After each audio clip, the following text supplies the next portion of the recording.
ශ්‍රද්ධාවන්ත කාරුණික පින්වත්තුනි, සුපුරුදු පරිදි ලක්ඛණ්ඩ ගුවන් විදුලිය ඔස්සේ ඔබ වෙත ගෙනෙන උතුම් සදහම් දේශනාව ශ්‍රවණය කිරීමටයි කොයි කවුරුත් බලාපොරොත්තු වෙන්නේ.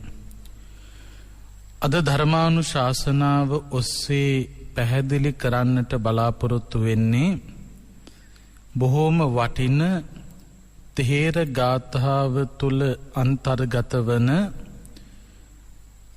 වටිනා පැහැදිලි කිරීමක්. අද අපි සාකච්ඡා කරන්නට බලාපොරොත්තු වෙන්නේ සප්පදාසත් තේර ගාථාව. ඒ කියන්නේ සප්පදාස මහරහතන් වහන්සේ විසින් දේශනා කළ ගාථා. සම්බුද්ධ ශාසනයේ ලෞතුරා බුදුරජාණන් වහන්සේ දේශනා කළ උතුම් ධර්මයට අනුගතව කටයුතු කරලා සෝවාන් සකෘදාගාමි අනාගාමි අරහත් ආදී මාර්ගඵල අවබෝධ කරගත් උතුමන් වහන්සේලා ඒ සඳහා අනුගමනය කළ ගමන් මාර්ගය, ඒ සඳහා වීර්ය උපදවාගත් ආකාරය අපට තේර තේරී ගාථා පරිශීලනය කරනකොට හොඳට පැහැදිලි කරගන්නට පුළුවන්කම ලැබෙනවා. ඒ නිසා මේ මහරහතන් වහන්සේලා පිළිබඳව, රහත් තෙරණින් වහන්සේලා පිළිබඳව අධ්‍යයනය කිරීම, ඒ චරිත පිළිබඳව සොයා බැලීම අපි හැමෝටම ධර්මාවබෝධය පිණිසම හේතු වන කාරණාවක් බවට පත්වෙනවා. අපි දැන් බලමු සප්පදාස තෙරුන් වහන්සේ කියන්නේ කවුද කියලා. බුදුරජාණන් වහන්සේ වැඩ වාසය කරපු කාලේ කපිලවස්තුපුර, ඒ කියන්නේ බුදුරජාණන් වහන්සේ උපන් පුරය.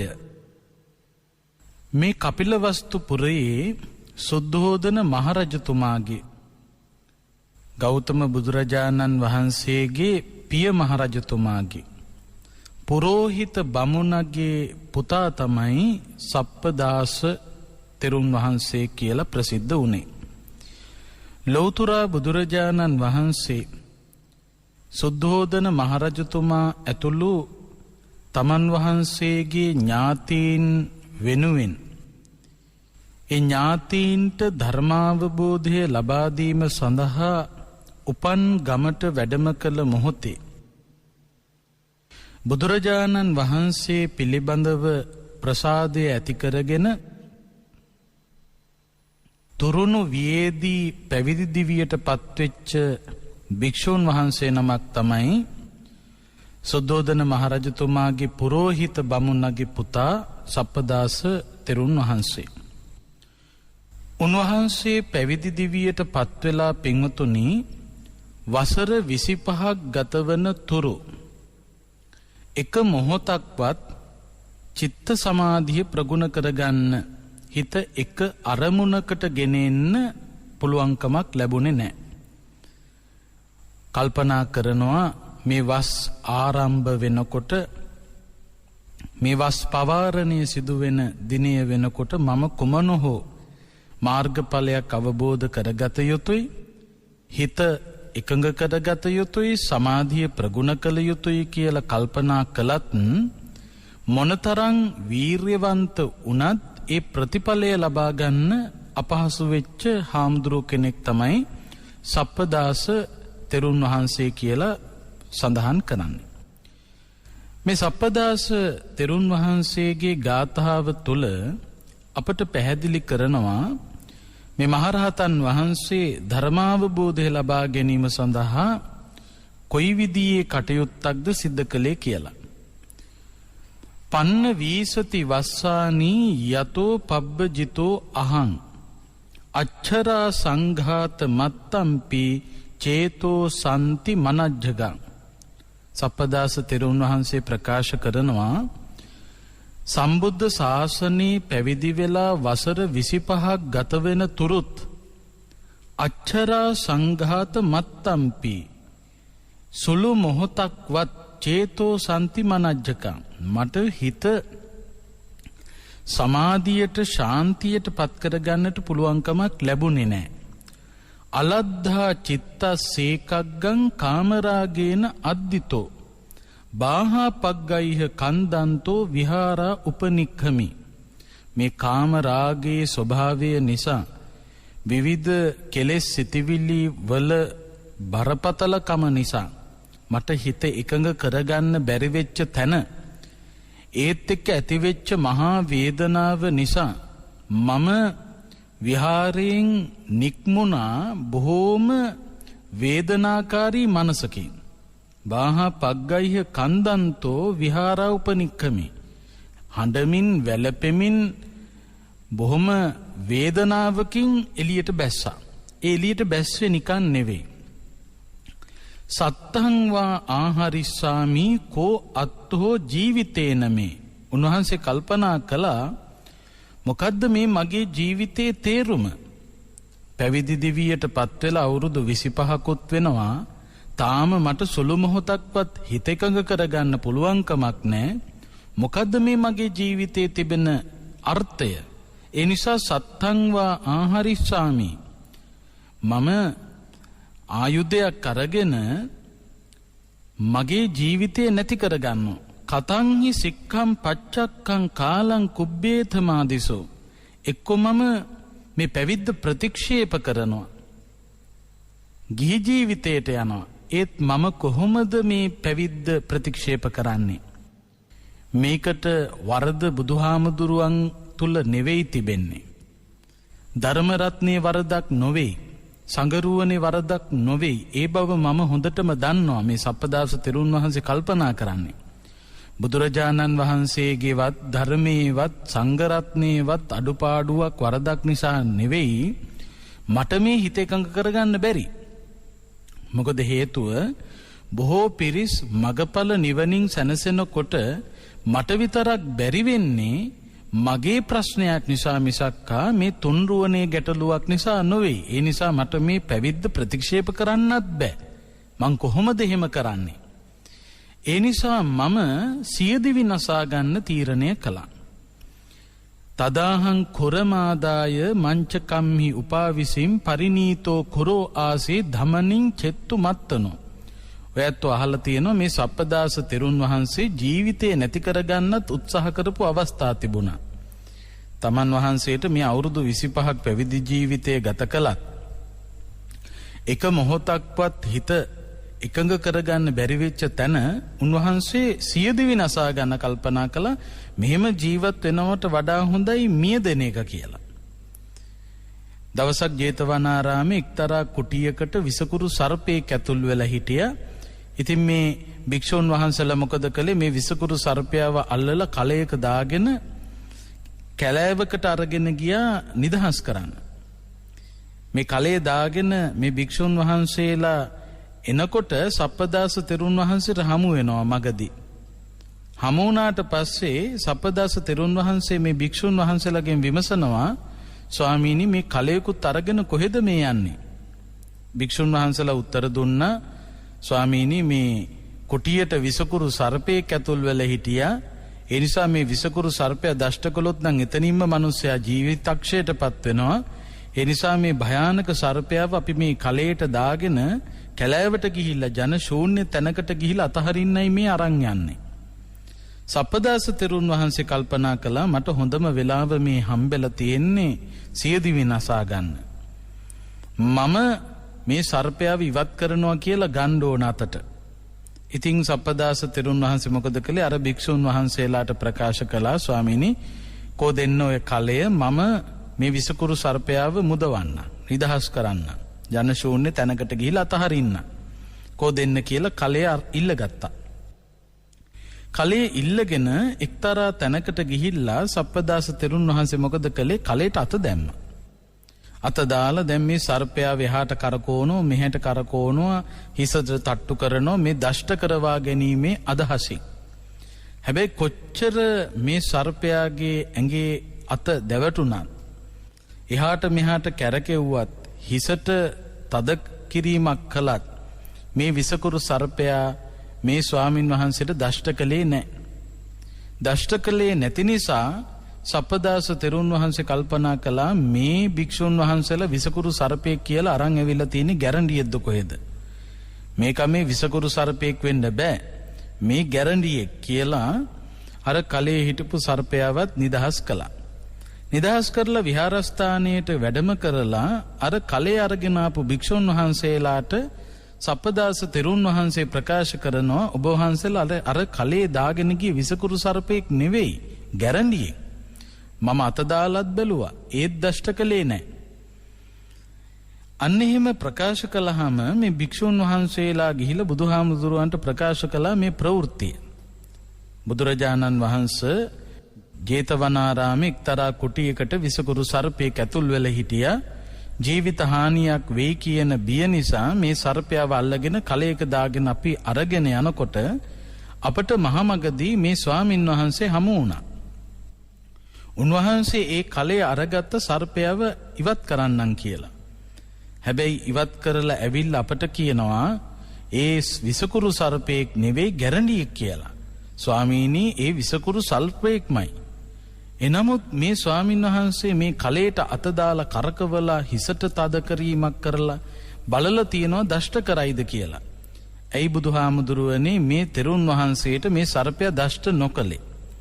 බලපුවාම පින්වතුනි එක්තරා භවයක මේ සර්පයා මේ භික්ෂුන් වහන්සේගේ කීකරු සේවකයෙක් හැටියට කාලය ගත කරලා තිබෙනවා.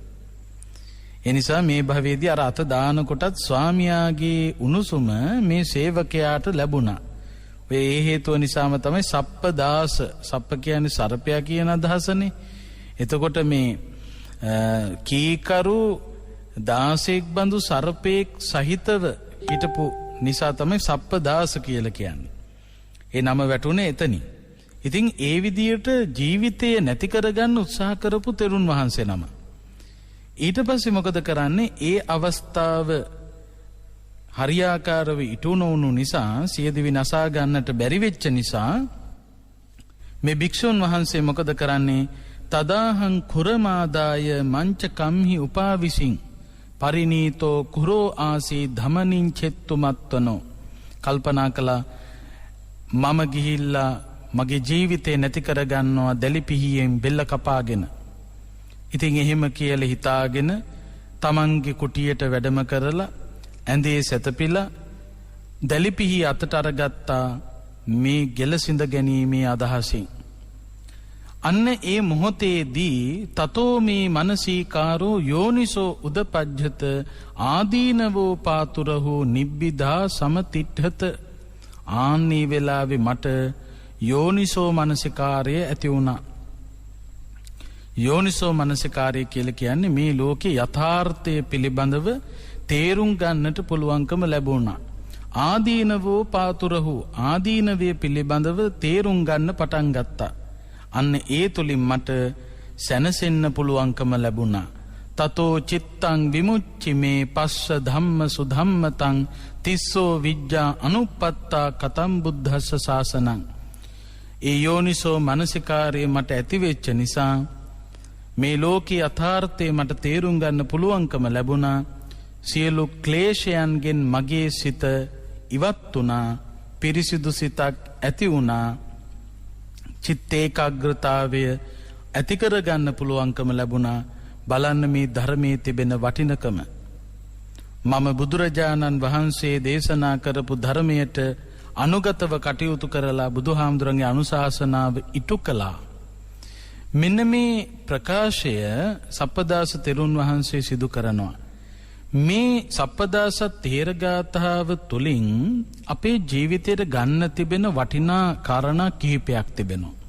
එකක් තමයි බලන්න පැවිදි දිවියට පත්වෙලා අවුරුදු 25ක් යනකම් සුළු මොහොතක්වත් හිත එකඟ කරගන්න බැරි වුණා. හැබැයි අවුරුදු 25ක් තිස්සේ කරගන්න බැරි වෙච්ච දේ එක මොහොතකදී කරගන්න පුළුවන් වුණා.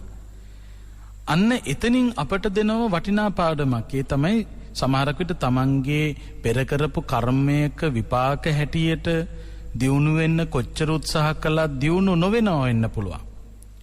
සමහරකට මොනතරම් උනන්දු ඇති කරගෙන දියුණු වෙන්න කටයුතු කරන්න හැදුවත් සමහරකට ඒක සිදු නොවෙන්න පුළුවන්. කර්මයේ විපාක දැන් එක පැත්තකින් කල්පනා කරනකොට මේ සප්පදාස තෙරුන් වහන්සේට අවුරුදු 25ක් යනකම් කොච්චර වීරයවන්තව කටයුතු කළත් කොච්චර උවමනාවෙන් කටයුතු කළත් ධර්මාවබෝධය ලබා ගන්න බැරි වුණෙත් එක්තරා කර්මයක විපාක හැටියට. ඒ කර්මයක් විස්තර කරලා තිබෙනවා කාශ්‍යප බුදුහාමුදුරු වැඩ හිටපු කාලේ එක්තරා භික්ෂූන් වහන්සේ නමක් මේ. ඒ කියන්නේ කාශ්‍යප බුදුහාමුදුරන් කාලෙත් පැවිදි ජීවිතයක් ගත කරපු කෙනෙක්. ඉතින් සප්පදාස තෙරුන් වහන්සේ කාශ්‍යප බුදුරජාණන් වහන්සේගේ කාලේ පැවිදි දිවියටපත් වෙලා පැවිද්දෙක් හැටියට භික්ෂුවක් හැටියට කාලය ගත කරනකොට එක්තරා දවසක් තමන් සමගම එක්ව පිළිවෙත් පුරපු සබ්‍රක්‍මචාරීන් වහන්සේ නමක් හිතේ කලකිරීමක් ඇති වෙලා සිවුරු ඇරලා යන්න තීරණය කරලා හිටියා. ඉතින් මේ සප්පදාස තෙරුන් වහන්සේට එදා මේ භික්ෂූන් වහන්සේ උපවැදි වෙන්නයි මේ හදන්නේ, සිවුරු ඇරලා යන්නයි මේ හදන්නේ, යන්න දෙන්න හොඳ නැහැ, මේ ශාසනය මොනතරම් වටිනවද, මේ තුල රඳවා ගත යුතුයි කියලා අර සිවුරු ඇරලා යන්න හිතාගෙන හිටපු භික්ෂූන් වහන්සේට පැවිදි ජීවිතයේ තිබෙන වටිනකම ගැන පැහැදිලි කරලා දීලා උන්වහන්සේව රඳවා ගත්තා. උන්වහන්සේව රඳව ගත්තා. සිවුරු ඇරලා යන්න ඉඩ දුන්නේ නැහැ. ඉතින් මේ සප්පදාස තෙරුන් වහන්සේ දවසක් ඒ භික්ෂූන් වහන්සේගේ කුටියට වැඩම කරපු වෙලාවේ ඒ සිවුරු ඇරලා යන්න හිතාගෙන හිටපු භික්ෂූන් වහන්සේ සප්පදාස තෙරුන් වහන්සේට මේ කාශ්‍යප බුදුහාඳුරන් කාලේ මේ සප්පදාස තෙරුන් වහන්සේට ප්‍රකාශ කළා මේ මහා පිරිකර ගොඩක් පෙන්නලා අනේ ස්වාමීනි මම සිවුරු ඇරලා යන්නනේ හිටියේ. මේ සිවුරු ඇරලා යනකොට මං හිතාගෙන හිටියේ මේ පිරිකර ආදී මේ සියලු දේවල් ඔබ වහන්සේට දීලා යන්න. ඔබ වහන්සේට මේ ඔක්කොම ටික දෙන්න තමයි මං හිතාගෙන හිටියේ. දීලා තමයි මං මේ සිවුරු හැරලා ගෙදර යන්න හිතාගෙන හිටියේ. දැන් ඉතින් ඔබ වහන්සේ මගේ මහානකම රැක්ක බොහොම පිං කියලා පින් දුන්නා. අන්න ඒ වෙලාවේ මේ ස්වාමින් වහන්සේට මේ කාශ්‍යප බුදුහාඳුරන් කාලේ සප්පදාස තෙරුන් වහන්සේ උන්වහන්සේගේ හිතේ ලෝභය ඇති වුණා. අනේ හපොයි මං කරගත්ත මෝඩකමක්, මේ මිනිස්සයා සිවුරු ඇරලා ගියා නම් මේ පිරිකර ඔක්කොම මටනේ හම්බෙන්නේ කියලා ඒ පිරිකර පිළිබඳව ආසාවක් ලෝභකමක් ඇති වුණා. ඒ ආසාව ලෝභකම ඇති වෙච්ච මොහොතේ පටන් මේ ස්වාමීන් වහන්සේ මොකද කළේ? අර උපවැදි වෙන්න හිතාගෙන හිටපු එනමුත් තමන්ගේ වචනය නිසා පැවිදි දිවිය තුල රැකුණු මේ භික්ෂුන් වහන්සේට එතෙන් පටන් ගිහි ජීවිතයේ තිබෙන වටිනකම ගැන, ගිහි ජීවිතයේ තිබෙන තෘප්තිමත් බව ගැන අර උපවැදි වීම පිණිස හේතු වන විදියට කියන්න පටන් ගත්තා. උන්වහන්සේට මතක් කළා මේ මම මේ පැවිදි ජීවිතේ ඉන්න කියලා කිව්වේ නිකන් මීට වඩා කොච්චර හොඳද ගිහි ජීවිතේ. එතකොට උපවැදි කරන්න අදහස ඇති වුණේ අර පිරිකර ගොඩ Tamanට ලැබෙන බව දැනගෙන. ඉතින් අන්න ඒ කරපු පාප කර්මේ අර භික්ෂුන් වහන්සේ නමකගේ හිතේ ශාසනය පිළිබඳව ප්‍රසාදය ඇති කළා වගේම ඒ ප්‍රසාදය නැති කිරීම සඳහා කතා කළ නිසා ඒකේ විපාකයේ හැටියට පැවිදි දිවියටපත් වෙලා වසර 25ක් ගතවන තුරුත් උන්වහන්සේට සිත එක අරමුණකට ගන්නට පුළුවන්කමක් ලැබුණේ නැහැ. ඒ තරම් බලන්න පින්වතුනි කර්මයේ විපාකවල තිබෙන භයානකකම. එතකොට දැන් මෙතනදී අපි කල්පනා කරන්නට ඕනේ මොනතරම් කාලයක් ගත වුණත් අපි කොච්චර සමහරක් විට වීරයවන්තව කටයුතු කළත් ප්‍රතිඵල ලැබෙන්නේ නැහැ. දැන් සමහර උදවිය නම් ඉන්නවා වීරය වඩන්නේ නැතුව ප්‍රතිඵල ඕන කියලා කල්පනා කරන. දැන් සමහර ළමයි අපට හමු වෙනවා පාඩම් හිටින්නේ කියලා කියනවා. පාඩම් හිටිනවද නැද්ද කියලා හරියටම බලන්න පාඩම් කරන්න ඕන. පාඩම් කරන්නේ නැතුව පාඩම් හිටින්න විදියක් නැහැනේ. එතකොට පාඩම් කරන්නේ නැතුව හිටින්නේ කියනවා නම් එතන වරදක් තියෙනවා. පාඩම් කරලා බලන්න ඕන. දැන් සාමාන්‍යයෙන් පාඩම් කරලා හිටින්නෙත් නැත්නම් එක පැත්තකින් කර්ම දෝෂයක් වෙන්නත් පුළුවන්. මේ සප්පදාස තෙරුන් වහන්සේට සිදු වුණා වගේ. එතකොට වීර්යවන්ත වෙනවා, මහන්සි ඇති කරනවා. එතකොට බලන්න මේ මහන්සි වෙන්න පුළුවන් වුණත්, වීර්ය උපදව ගන්න පුළුවන් වුණත් කර්මයේ විපාක කියන ඒවට මුහුණ පාන්න සිද්ධ වෙනවා. දැන් සප්පදාස තෙරුන් වහන්සේට මුහුණ පාන්න සිදු වුණේ ඒකයි. එතකොට දැන් විවිධ හේතුන් නිසා, කිලිටි සිතිවිලි නිසා, කාමයට බර වෙච්ච නිසා, මේ කෙලෙස් සිතිවිලි නිසා අවුරුදු 25ක් තිස්සේ සිත එක අරමුණකට ගන්න පුළුවන්කමක් ලැබුණේ නැහැ. එතකොට එතනදී තවත් කාරණාවක් පිළිඹු වෙනවා. කොච්චර අපි සිල්වන්ත ජීවිත ගත කළත්, ඒ වගේම මේ පැවිදි ජීවිත ගත කළත්, මේ කෙලෙස් ධර්මවලට ඉඩ දුන්නොතින් කුමක්ද සිදු වෙන්නේ? ඒ කෙලෙස් වලට ඉඩ දෙන තරමට අපට සසරේ රැඳී සිටින්නට ලැබෙන කාලය වැඩි වෙනවා. ඒ නිසා මේ කාමයට බරව කාමයේ පෝෂණය කර කර යන්න හොඳ නැහැ. කාමයේ පෝෂණය කර කර යන තරමට සසරේ තව තවත් හිරවීමක් තමයි වෙන්නේ. මොකද මේ තණ්හාව කියලා කියන්නේ අතිශයින් වර්ධනය වෙන එකක්.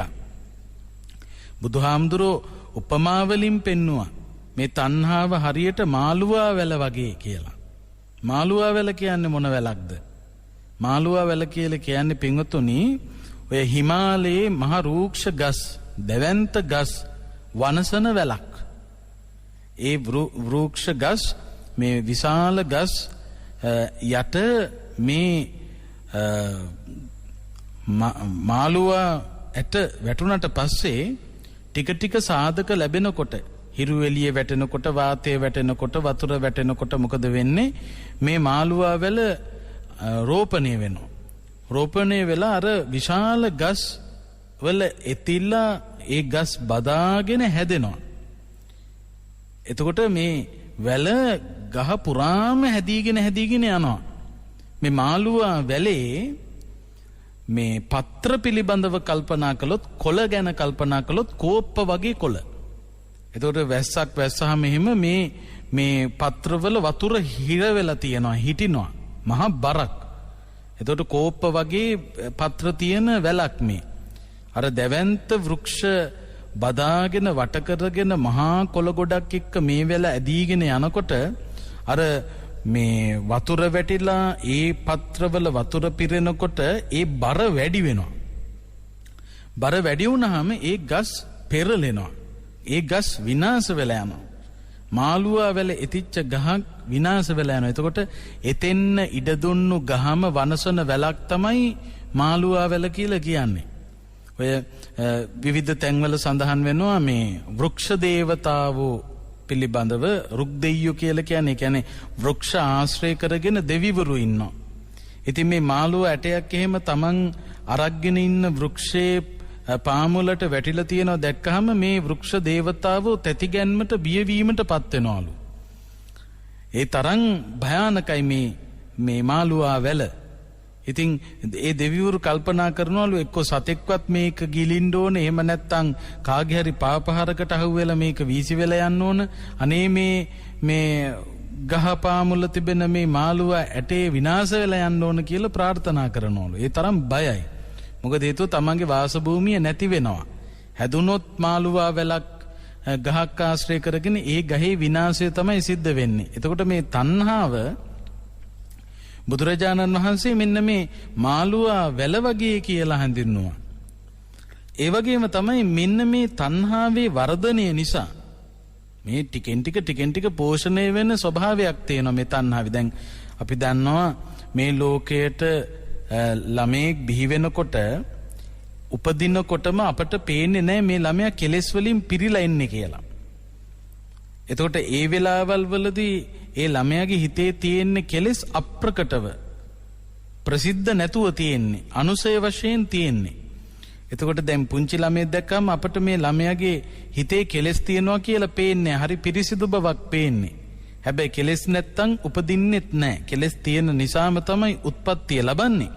එතකොට මෙන්න මේ කාලයාගේ ගතවීමත් එක්ක අහන්න ලැබෙන දේවල්, දකින්න ලැබෙන දේවල්, ඊළඟට සම්බන්ධ වෙන දේවල් එන්න වැඩි වියටපත් වෙනකොට, සමාජය ඇසුරු කරනකොට, යාළුවෝ ඇසුරු කරනකොට, විවිධ පුද්ගලයෝ ඇසුරු කරනකොට අර බීජයක් රෝපණය වෙන්න අවශ්‍ය කරන වාතය, ඊළඟට හිරු එළිය, ඊළඟට ජලය, පොහොර වැටෙන තරමට මේ බීජය රෝපණය වෙලා මහා වෘක්ෂයක් වගේ වැඩෙනවා වගේ මේ තණ්හාවත් එහෙමයි. එන්න පෝෂණය වෙනවා. මේ තණ්හාව එන්න දුර්වල වෙන්න එන්න ශක්තිමත් වෙනවා. ජීරයන්තේ ජීරතා කේසා දන්තා ජීරයන්තේ ජීරතා චක්ෂුශෝත්‍රේච ජීරයන්තේ තෘෂ්ණයිකා තරුණායතේ. එතකොට දැන් ජීරයන්තේ ජීරතා කේසා කෙස් දිරලා හැලිලා යනවා. දන්තා ජීරයන්තේ ජීරතා දත් දිරලා හැලිලා යනවා. චක්ෂු ශෝත්‍රේච ජීරයන්තේ චක්ෂු කිව්වේ ඇස් වලට, ශෝත්‍ර කිව්වේ කන් වලට. එතකොට මේ ඇස් පේන්නේ නැතුව යනවා, කන් ඇහෙන්නේ නැතුව යනවා. ඒ කියන්නේ මිනිස්සු වයසට යනවා, දුර්වල වෙනවා. හැබැයි තෘෂ්ණයිකා තරුණායත එකම තණ්හාව තරුණයි.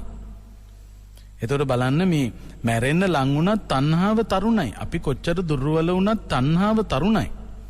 ඒ නිසාම තමයි මේ සංසාර ගමන පුරාම තරුණ විදියට සසරේ රැඳී සිටිනවා මේ තණ්හාව නිසා. උපමාවලින් පෙන්නලා තියෙනවා හරියට මේ වඳුරා අත්ෙන් අත්තට පැන පැන යනවා වගේ අපිත් භවයෙන් භවයට පැන පැන යනවා. වඳුරට ගස්වල ඉන්න බෑ අත්තක් අල්ල ගන්න නැතුව. ඉතින් මේ වඳුරා මොකද කරන්නේ? අත්ෙන් අත්තට පැන පැනන යන්නේ. අන්න ඒ වගේ මේ තණ්හා සහිත සත්වයා සංසාර ගමන තුල මේ භවයෙන් තව භවයකට, ඒ භවයෙන් තව භවයකට පැන පැන දුවන ගතියක් තියෙනවා. ඉතින් මේ තණ්හාව නම් වූ මාළුවා වැල පෝෂණය කරගන්න එපා කියනවා. එතකොට වෙන්නේ මොකක්ද? මේ ගහෙන් ගහට පැන පැන යන වඳුරා වාගේ භවයෙන් භවයට පැන පැන ඉඳ වෙනවා. ඒ වගේම තමයි මේ තණ්හාව නිසා විවිධ ක්ලේශයන් බොහොම ඉක්මනින් වර්ධනය වෙනවා. හරියට බෙරු තන වගේ. මේත් අහලා ඇති බෙරු තන කියලා. ඒ කියන්නේ බොහොම ඉක්මනින් හැදෙන තන වර්ගයක්. බොහොම ඉක්මනින් හැදෙන තන වර්ගයක්. අන්න ඒ වගේ භාවිතා නොකල සිතක් නම් තිබෙන්නේ. අයෝනිසෝ මනසිකාරය ප්‍රගුණ කරන සිතක් නම් තිබෙන්නේ. ඒ කියන්නේ මේ ලෝකේ යථාර්ථය පිළිබඳව තේරුම් නොගත්ත. මේ ලෝකේ අපි හැමෝම දැනගත යුතු දෙයක් තිබෙනවානේ. බුදුහාඳුරු දේශනා කළේ අභිඤ්ඤයේසු ධම්මේසු. මේ ලෝකේ දැනගත යුතු ධර්මයක් තිබෙනවා. අන්න ඒ ධර්මය අභිඤ්ඤා සිද්ධි. දැනගත්තනම් 이르දියක්. එතකොට මොකද්ද මේ ලෝකේ දැනගත යුතු දේ? ඒ තමයි සතර පරමාර්ථ ධර්ම ගැන. තත්ථවුත්තාබි ධම්මට්ඨ චතුදා පරමත්තතෝ චිත්තං චේතසිකං රූපං නිබ්බානමීති සබ්බදා. එතකොට චිත්ත චෛතසික රූප නිබ්බාන කියන මෙන්න මේවට කියන සතර පරමාර්ථ ධර්ම කියලා.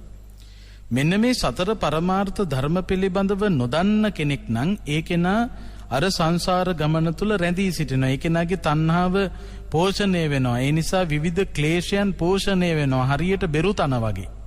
ඉක්මනටම හැදෙනවා. එතකොට මේ සංසාරේ අපි දැනගත යුතු ධර්මයේ දැනගෙන භාවිතා කරපු හිතක් නම් තිබෙන්නේ. යෝනිසෝ මනසිකාර්ය ඇති කරගත්තා නම් සප්පදාස තෙරුන් වහන්සේ වගේ.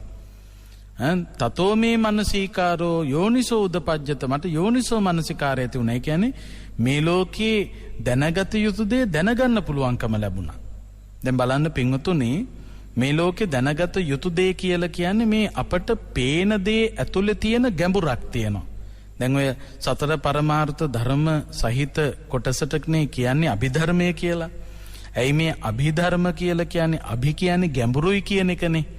එතකොට අභිධම්ම කියන්නේ ගැඹුරු ධර්මයක්. එතකොට ගැඹුරු ධර්මයේ කියලා කියන්නේ තේරුම් ගන්න බෑ කියන එකම නෙවෙයි.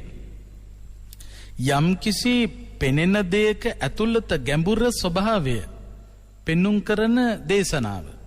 දැන් බුදුරජාණන් වහන්සේ දේශනා කරපු ධර්මයේ ප්‍රධාන වශයෙන් කොටස් දෙකකට බෙදන්නට පුළුවනි. සම්මුති දේශනාව සහ පරමත්ත දේශනාව කියලා. සම්මුති දේශනාව කියලා හඳුන්වන්නේ බුදුරජාණන් වහන්සේ ලෝක විවහාරය තුල ඉඳගෙන සිදු කරපු දේශනා. ලෝක විවහාරය කියන්නේ ලෝකයා පාවිච්චි කරන වචන, ලෝකයා පාවිච්චි කරන විදිය, ලෝක සම්මුතිය, ලෝකයා එකඟ වෙච්ච තැන ඉඳලා සිදු කරපු දේශනා. එතකොට පරමත්ත දේශනාව හඳුන්වලා තියලා තියෙන්නේ ලෝක විවහාරයෙන් ඉක්මවා ගිහිල්ලා සිදු කරපු දේශනා. එතකොට මේ ස්කන්ධ ධාතු ආයතන වශයෙන් පෙන්නපු කාරණා. ඒ කියන්නේ මේ අපට පෙනෙන ලෝකයේ ඇතුළත ස්වභාවය.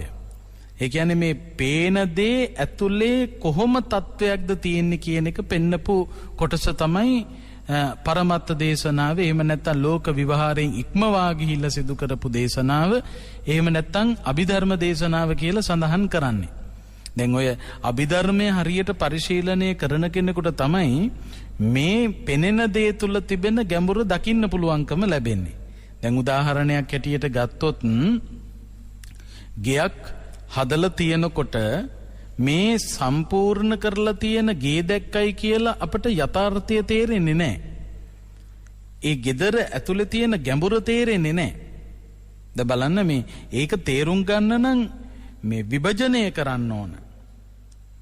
විභජනය කරනවා කියන්නේ බෙදන්න ඕන, වෙන් කරන්න ඕන. එතකොට මේ කොටස් වශයෙන් වෙන් කරපු තැන තමයි අපිට මේක යථාර්ථය පේන්න ගන්නෙ. දැන් බලන්න හිස් ඉඩමක් අරගන්නවා. මිල දීලා ගන්නවා හිස් ඉඩමක්. හිස් ඉඩමක් අරගෙන අපි මොකද කරන්නේ? ප්ලෑන් එකක් අඳිනවා. කොයි වගේ ගෙයක්ද මං හදන්නේ? ඊළඟට ප්ලෑන් එකට අදාළ ගොඩනැගිල්ල හදන්න අවශ්‍ය කරන අමුද්‍රව්‍ය ටික ඉඩමට ගෙනල්ලා දාගන්නවා. එක ලොරියක් එනවා සිමෙන්ති බානවා, තව ලොරියක් එනවා වැලි බානවා, තව ලොරියක් එනවා කළු ගල් බානවා. ඊළඟට බාසු නැහැල ටික එනවා, උදුළු ගන්නවා, පොළව හාරනවා, ගල් ටික තියනවා, සිමෙන්ති ටික දානවා. ඊළඟට ටිකෙන් ටික හදාගෙන යනවා. ඔය ටිකෙන් ටික හදාගෙන යනකොට කවුරු හරි ඔබට කතා කරලා ඇහුවොත් අපි මේ ගෙවල් පැත්තේ එන්නයි හිතාගෙන ඉන්නේ කියලා ඔබ මොකද දෙන්නේ? උත්තර හැටියට මොකද්ද දෙන්නේ? ඔබ දෙන උත්තරය තමයි දැම්ම එන්න එපා, අපි ගේ හදාගෙන යන ගමන්. ඇයි මේ එන්න එපා කියන්නේ? එන්න එපා කියන්නේ දකින්න ලස්සනක් නැහැ. හදාගෙන යන ගෙයක් දිහා බලාගෙන ඉන්නකොට අප්‍රසන්නයිනේ. අපායක් වගේ. එක පැත්තක වැලි ගොඩ ගහලා, තව පැත්තක ගඩොල් ගොඩ ගහලා, තව පැත්තක කළු ගල් ගොඩ ගහලා, මේ වගේ මේ ගොඩ ගහලා අපායක ස්වරූපයක් තියෙන්නේ. එතකොට මෙන්න මේ තියෙන කෑලි ටික එහෙන් මෙහෙන් ගෙනාපු කෑලි ටික එකට එකතු කරලා මිශ්‍ර කරලා වතුර දාලා කලවම් කරලා ටිකෙන් ටික හදාගෙන ගිහිල්ලා ඊට පස්සේ තීන්ත ටිකක් ගාලා ඔක්කොම කරලා ඉවරුණාට පස්සේ නම් අපි බැනර් ගගහ එන්න කියනවා. එන්න අපේ ගෙදර බැවිල්ලා බලන්න. ඊළඟට මොකද කරන්න පුළුවන්? ඕන්නම් එළියට ගිහිල්ලා පුටුවක් තියාගෙන පැය 24 වුණත් හදපු ලස්සන ගේ දිහා බලාගෙන ඉන්න පුළුවන්. අර ගෙඩි පිටින් දකින්නකොට අපිට පිළිකුලක් එන්නේ නැහැ. ඒ නිසා තමයි බුදුහාමුදුරු දේශනා කරන්නේ මේක බෙද දකින්න. අභිධර්මයට අනුව දකින්නවා නම් ඒ කෙනාට පේනවා මෙතන තියෙන පඨවි ආපෝ තේජෝ වායෝ කියන දේවල්. දැන් අපි තවත් උදාහරණයක් ඇටියට ගත්තොත් ලස්සන ගෑනු ළමෙක් හරි නැත්නම් පිරිමි ළමෙක් දිහා බලාගෙන ඉන්නකොට මේ සම්පූර්ණයෙන් රූපයක් දිහා බලාගෙන ඉන්නකොට පිළිකුල ඇති වෙන්නේ නැහැ, ආසාව ඇති වෙනවා, රාගය ඇති වෙනවා. දැන් රූපයක් දිහා බලාගෙන ඉන්නකොට මේ එතනදී එකපාරටම පිළිකුල මතුවෙන්නේ නැහැ. ආසාව ඇති වෙන්නේ හරි ලස්සන ගෑනු ළමෙක්, හරි ලස්සන පිරිමි ළමෙක් කියලා. ඒ නිසා තමයි බුදුරජාණන් වහන්සේ මේ ලස්සන ගෑනු ළමෙක් නැත්නම් ලස්සන පිරිමි ළමෙක් කියලා අල්ලගන්න නැතුව ඒ එකතු වෙච්ච කොටස් ටික වෙන් කර දකින්න.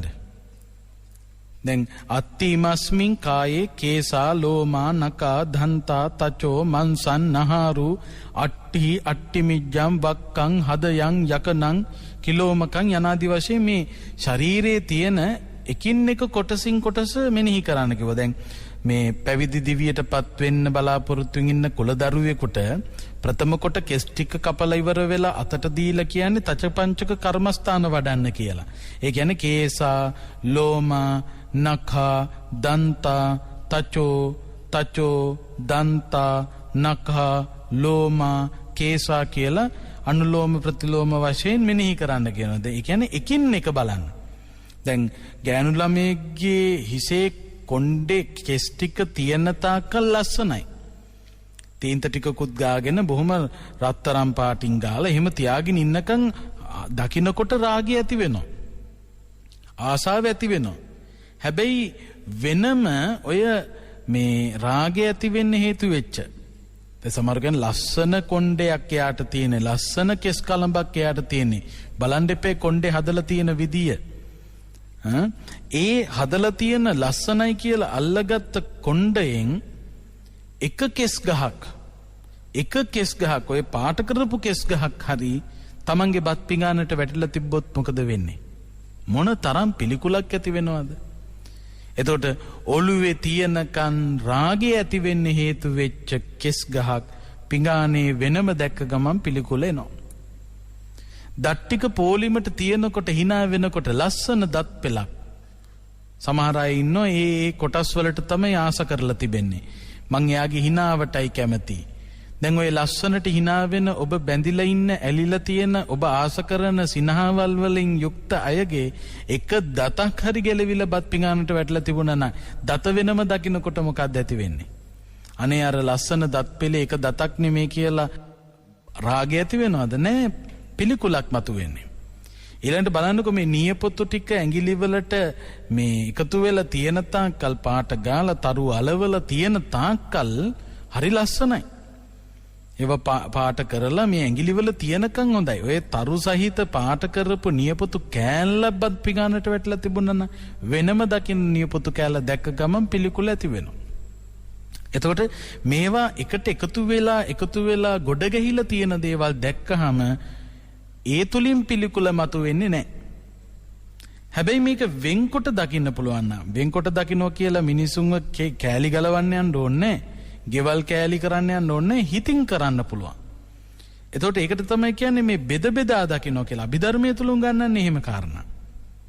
ඒ කියන්නේ මේ අපට පෙනෙන දේ තුල තිබෙන ඇතුළත ස්වභාවය කුමක්ද කියන එක වටහා දීමේ කටයුත්තක් තමයි සිද්ධ කරන්නේ.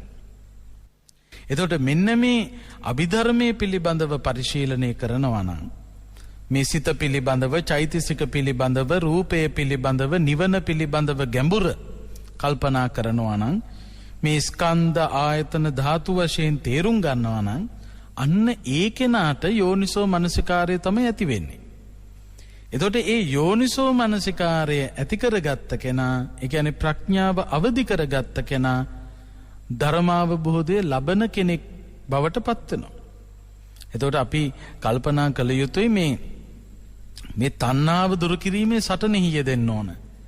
මේ තණ්හාව නිසා මේ පෝෂණය වෙන කෙලෙස් හරියට බෙරු තන වගේ වැඩෙන මේ කෙලෙස් බුදුහාමුදුරුවෝ පෙන්නන්නේ උදැල්ලක් අරගෙන මේ උගුල්ලගෙන යන්න කියලා.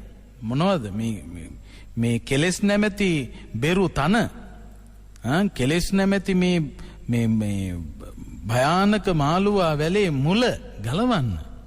උදැල්ලක් අරගෙන ගලවලා මුලින්ම උපුටලා දාන්න. ඵලයට ගල් ගැහුවට වැඩක් වෙන්නේ නැහැ, හේතුව එහෙමම තියාගෙන. අපි මේ තණ්හාව නිසා ඇතිවෙන විවිධ ඵලයන්ට ගල් ගගහ යනවා. ඒ ගල් ගැහුවට වැඩක් වෙන්නේ නැහැ. తాවකාලික මේ සුවයක් ලැබුණට ජයග්‍රහණයක් හම්බෙන්නේ නැහැ. ජයග්‍රහණය ලැබුවා කියලා හිතෙන්න පුළුවන්, නමුත් ජයක් ලැබිලා නැහැ. දැන් බලන්න, දැන් මේ වර්තමාන කාලය ගත්තාම මේ වසංගත තත්වයකින් පීඩා විඳිනවා. ඉතින් මුඛාවරණ පැළඳගෙන අපි යනවා එනවා. අපි හිතමුකෝ කවදා හරි දවසක මේ වසංගත තත්වය නැත්තටම නැති වුණා කියලා. ඔන්න අපිට නිවේදනයකුත් එනවා ඊළඟට මුඛාවරණ ගලවලා දාන්න දැන් ප්‍රශ්නයක් නැහැ කියලා. එතකොට දැන් ආයේ මැරෙන්න හේතු වෙන්නේ නැද්ද? දැන් කොරෝනා වලින් බේරුණා කියලා ආයේ මැරෙන්නේ නැද්ද? ඉතින් විවිධ රෝග ඇති වෙනවා. රෝග ඇති වුණාම මේ රෝග නිවාරණය කරන්න අපි බෙහෙත් ගන්නවා. ඒක ඇත්තයි. බෙහෙත් ගත යුතුයි. සුවපත් විය යුතුයි. හැබැයි ඊට පස්සේ යම් කෙනෙක් හිතනවා නම් ආයේ මං ලෙඩ වෙන්නේ නැහැ කියලා, ඒක වැරදි. ඊළඟට මේ බණ කියන මමත් බණ අහන ඔබත් ජීවිතේ මේ ගමන එනකොට 99න් බේරිච්ච තැන් කොච්චර තියෙනවද?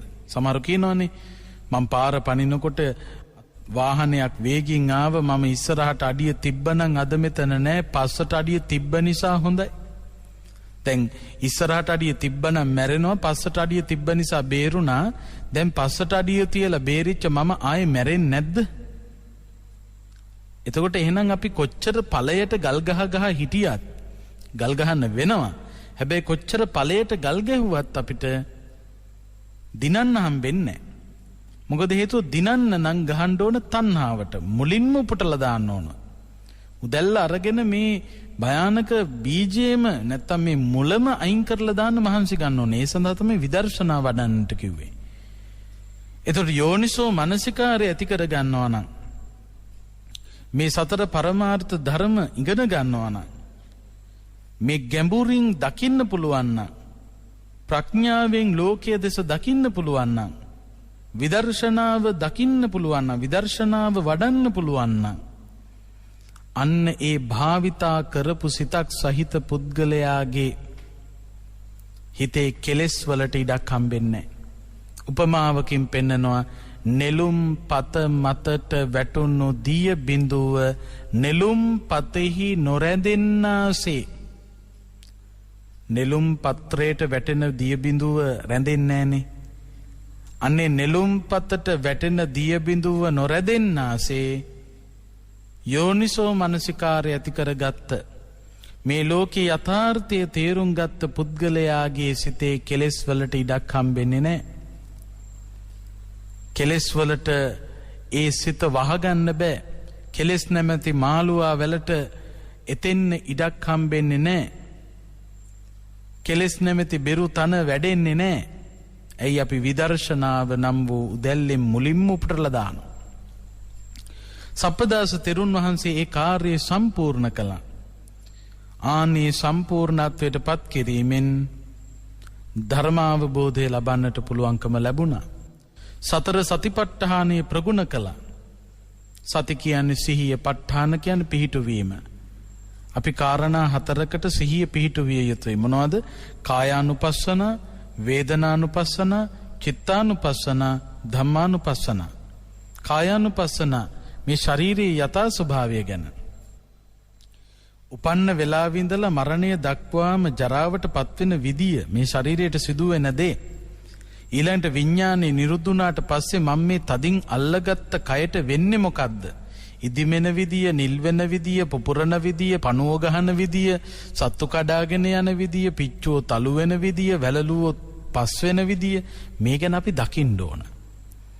එතකොට ඒ කායානුපස්සනා වඩනකොට මේ ශරීරය තුල තිබෙන පඨවි ආපෝ තේජෝ වායෝ කියන මේ සතර මහා ධාතුන්ගේ හටගත් කොටස් මේ කියන එක මෙනෙහි කරන්න ඕන. වේදනානුපස්සන, සුඛ වේදනා කියන්නේ මොකද්ද? දුක් වේදනා කියන්නේ මොකද්ද? අදුක්ඛම සුඛ වේදනා කියන්නේ මොකද්ද? මේ පිළිබඳව සිහිය පිහිටවන්න ඕන. චිත්තානුපස්සන, සිතේ ස්වභාවය, සිතේ ඇතිවන සිතවිලි පිළිබඳව මනාව සිහිය පිහිටුවගෙන ඉන්න ඕන. මේ දැන් පහළ වෙන්නේ නරක සිතවිල්ලක්, එය පෝෂණය කළොත් මට සිදු වෙන්නේ අවඩක්. මේන් පහළ වෙච්ච සිතවිල්ල නම් හරිම වටිනවා, මේ පෝෂණය කිරීමෙන් මට වැඩදායක වෙනවා. මේ පිළිබඳව දකින්න ඕන, සිහිය පිහිටවන්න ඕන.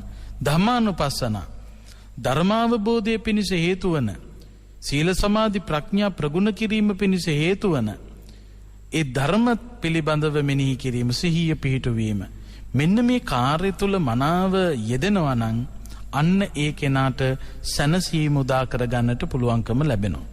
ඉතින් සප්පදාස තෙරුන් වහන්සේට අවුරුදු 25ක් යනකම් ඇති කර ගන්න බැරි වෙච්ච චිත්ත සමාධිය, චිත්ත ඒකාග්‍රතාවය, කෙලෙස් ප්‍රහීන කිරීමේ නොහැකියාව එතනින්ම දුරු කරලා යෝනිසෝ මනසිකාරය ඇති කරගෙන කෙලෙස් වනසන්න පුළුවන්කම ලැබුණා.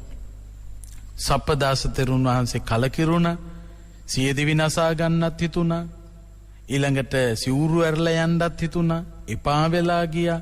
හැබැයි අන්තිම මොහොතේ හෝ සප්පදාස තෙරුන් වහන්සේට සැනසෙන්නට පුළුවන්කම ලැබුණා. ඒ නිසා විශේෂයෙන් මේ සප්පදාස තෙරුන් වහන්සේගේ කතා ප්‍රවෘත්තියත් එක්ක ඔබට දෙන පණිවිඩය කල් යන්න පුළුවන්. හැබැයි යහපතෙහි යෙදෙන්න, වීරවන්ත වෙන්න, වීරවන්තව කටයුතු කළත් සමහරක් විට කර්ම දෝෂ නිසා Tamanට ඒ බලාපොරොත්තු වන තත්ත්වවලට පත් වෙන්න බැරි වෙන්න පුළුවනි. එහෙම වුණාට ඔබේ වීරිය අතහරින්න එපා. යම් කිසි මොහොතකදී ඔබට ඒ වීරේ ප්‍රතිඵල භුක්ති විඳින්නට ලැබෙනවා. ඒ නිසා සසර ගමන සපවත් කරගන්න සප්පදාස මහරහතන් වහන්සේ වගේ මේ සසර ගමන අවසන් කරලා ලෞතර බුදුරජාණන් වහන්සේ දේශනා කළ මහණෙනි මේ කාර්ය ඉටු කරන්න කියලා අනුදැන වදාළ ඒ ධර්ම මාර්ගයේ ගමන් කරලා ලබන ධර්මාවබෝධය සලසගන්න මේ උතුම් දම් දෙසුම ඔබට, අපට, රටට, ලොවට යහපත පිණිසම හේතු වාසනා වේවා කියලා ප්‍රාර්ථනා කරන්න. ආකාසට්ඨා ච බුම්මට්ඨා දේවා නාග මහිද්దికා පුඤ්ඤන්තං අනුමෝදිත්වා චිරං රක්ඛන්තු ශාසනං ආකාසට්ඨා ච බුම්මට්ඨා දේවා නාග මහිද්దికා පුඤ්ඤන්තං අනුමෝදිත්වා චිරං රක්ඛන්තු දේශනං ආකාසට්ඨා ච බුම්මට්ඨා දේවා නාග මහිද්దికා පුඤ්ඤන්තං අනුමෝදිත්වා චිරං රක්ඛන්තු ත්වං සදා. අද දවසේ ලක්ඛණ්ඩ සිත නිවන බුදුබණ සුමధుර ධර්මානුශාසනාව සඳහා අපි ඊ타මත්ම ගෞරවයෙන් ඇරයුම් කොට මේ ධර්ම මණ්ඩපයේ වෙත වැඩම කරවා ගන්නට යෙදුනේ මහරගම ශ්‍රී වජිරඥාන ධර්මායතන වාසී විචිත්‍ර ධර්ම කතික අතිපූජ්‍ය ගල්කිස්සේ සෝමානන්ද ස්වාමින් වහන්සේ. අපේ හාමුදුරුවනේ ඔබ වහන්සේ සිදු කරන ආගමික ශාසනික ධර්ම ප්‍රචාරක කටයුතු තව තවත් සිදු කරන්නට ත්‍රිවිධ රත්නයේ ආශිර්වාදයම ලැබේවායි අපි සාදු සිත පෙරදැරිව ප්‍රාර්ථනා කරමු. අවසරයි අපේ හාමුදුරුවනේ. ධර්ම ශ්‍රවණය කළ ඔබටත් සංසාර ගමන කෙලවර උතුම් වූ අමා මහ නිර්වාණ සුවය සාක්ෂාත් කර ගැනීම සඳහා චතුරාර්ය සත්‍ය අවබෝධය පිණිස මේ ධර්ම දානමය පින්කම මේ ධර්ම ශ්‍රවණය හේතු වාසනා වේවායි අපි සාදුනාදයක් පවත්වා ප්‍රාර්ථනා කරමු. ඒ ප්‍රාර්ථනාවත් සමගින් සදහැවතුනි ධර්ම දේශනාව හමාර කරමින් සමුගන්නවා. 0706 366 166 දුරකථන අංකයට කතා කිරීමෙන් හෝ කෙටි පණිවිඩයක් යොමු කිරීමෙන් ඔබටත් හැකියාව තිබෙනවා ලක්ඛණ්ඩ සිත නිවන බුදුබණ සුමధుර ධර්මානුශාසනාවන්හි දායකත්වයේ ගෙන කටයුතු කරන්නට. ඒ වෙනුවෙන් ඔබට පිංසිත පහළ වේවා. සියලු දෙනාටම සම්මා සම්බුදු සරණයි.